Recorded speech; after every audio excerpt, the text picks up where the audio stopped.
দেশজুড়ে চতুর্থ দফায় লোকসভা নির্বাচনের ভোট গ্রহণ শেষ হয়েছে আজ ১৩ই মে। বাংলায় ৮টি লোকসভা কেন্দ্রে ভোট গ্রহণ কিন্তু চলেছে।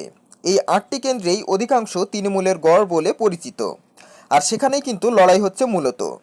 একেবারে হেভিওয়েটদের মধ্যে টক্কর শুরু হয়েছে জোরদার। ১৩ই মে কোন কোন কেন্দ্রে ভোট গ্রহণ একবার আপনাদের সামনে সর্বপ্রথম তুলে ধরছি সেই সব কেন্দ্রগুলো হলো বহরমপুর, কৃষ্ণনগর, রানাঘাট, বীরভূম, বোলপুর, বর্ধমান পূর্ব, বর্ধমান, দুর্গাপুর এবং আসানসোল। এই ৮টি কেন্দ্রে ভোট গ্রহণ হচ্ছে চতুর্থ দফায়। এই ৮টি কেন্দ্রের বুথ ফেরত সমীক্ষায় কে এগিয়ে থাকছেন তার বিস্তারিত তথ্য পুঙ্খানুপুঙ্খ বিশ্লেষণ আপনাদের সামনে কিন্তু তুলে ধরছি।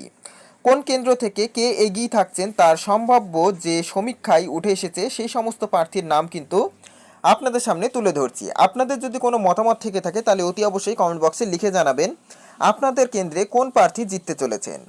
সো বিস্তারিত যাওয়ার পূর্বে আপনাদের কাছে একটি ছোট্ট রিকোয়েস্ট, আপনারা যদি কেউ আমার চ্যানেলে নতুন হয়ে থাকেন তাহলে এরকমই গুরুত্বপূর্ণ খবরগুলো পাওয়ার জন্য অতি অবশ্যই চ্যানেলটিকে সাবস্ক্রাইব করে পাশে থাকবেন।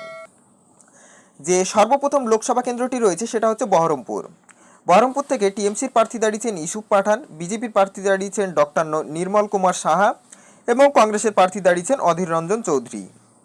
তো এখানে মূলত ত্রিমুখী লড়াইয়ের মধ্যে জনমত সমীক্ষায় বুথ ফেরত সমীক্ষায় যেটা উঠে আসছে সেটা হচ্ছে কংগ্রেসের প্রার্থী ডক্টর অধীর রঞ্জন চৌধুরী এই কেন্দ্রটি থেকে কিন্তু জিততে চলেছেন।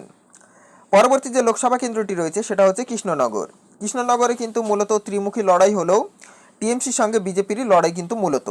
টিএমসির প্রার্থী দাঁড়িয়েছেন মহুয়া মৈত্র, বিজেপির প্রার্থী দাঁড়িয়েছেন অমৃতা রায় এবং এর পাশাপাশি সিপিএমের প্রার্থী থাকলেও সেভাবে কিন্তু অতটা প্রভাব ফেলবে না।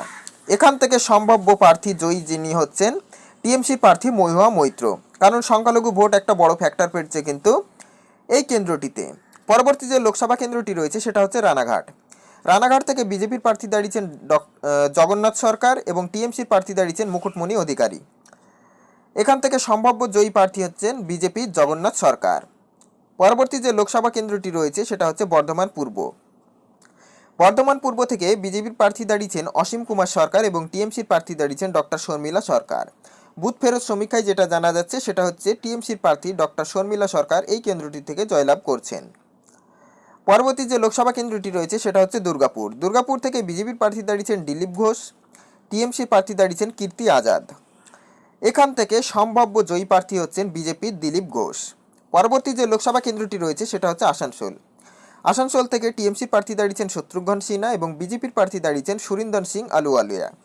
এখান থেকেও ক্লিন সুইপ হতে চলেছেন টিএমসি প্রার্থী শত্রুঘ্ন সিনহা, প্রায় 1.5 থেকে 2 লাখ ভোটে কিন্তু জিততে চলেছেন এমনটাই কিন্তু মনে করছেন বিভিন্ন রাজনৈতিক মহল, এবং বুথ ফেরত সমীক্ষায় যেটা জানা যাচ্ছে সেটাই কিন্তু আপনাদের সামনে তুলে ধরলাম। পরবর্তী যে লোকসভা কেন্দ্রটি রয়েছে সেটা হচ্ছে বোলপুর থেকে টিএমসির প্রার্থী দাঁড়িয়েছেন অসিত কুমার মাল এবং বিজেপির প্রার্থী দাঁড়িয়েছেন প্রিয়া সাহা। এই কেন্দ্রটিতেও কিন্তু হাড্ডাহাড্ডি লড়াই হতে পারে, 1% ভোটের সুইংয়ে কিন্তু ফলাফল পরিবর্তনও হতে পারে।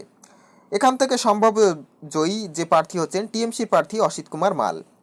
পরবর্তী যে লোকসভা কেন্দ্র রয়েছে সেটা হচ্ছে বীরভূম থেকে টিএমসি প্রার্থী দাঁড়িয়েছেন শতাব্দী রায় এবং বিজেপির প্রার্থী দাঁড়িয়েছেন দেবতনু ভট্টাচার্য। এখান থেকে সম্ভাব্য জয়ী টিএমসির প্রার্থী শতাব্দী রায়, কারণ ওই নলহাটি এবং পার্শ্ববর্তী যে বিধানসভাগুলি আছে সেখানেও কিন্তু সংখ্যালঘু ভোটের একটা বড় প্রভাব কিন্তু পড়তে চলেছে, যার ফলে কিন্তু এখান থেকে টিএমসির প্রার্থী শতাব্দী রায় জিততে চলেছেন। তবে হাড্ডাহাড্ডি একটা লড়াই কিন্তু এখান থেকে দেখা যেতে পারে। তো এই 8টি লোকসভা কেন্দ্র ছিল যেটা কিন্তু সম্পূর্ণ আপনাদের সামনে বিস্তারিত তুলে ধরলাম, এবং বুথ ফেরত সমীক্ষাতে যেটা জানা যাচ্ছে সেটাই কিন্তু তুলে ধরলাম। অনেক সময় দেখবেন সমীক্ষা নাও মিলতে পারে, তাই বাস্তব ধ্রুব সত্য কখনোই মনে করবেন না। 4ই জুন কিন্তু এর ফলাফলের উপর সমস্তটাই কিন্তু নির্ভর করবে। ভিডিওটা যদি ভালো লেগে থাকে সকলের মাধ্যমে শেয়ার করে দেখার সুযোগ করে দেবেন। So thanks for watching.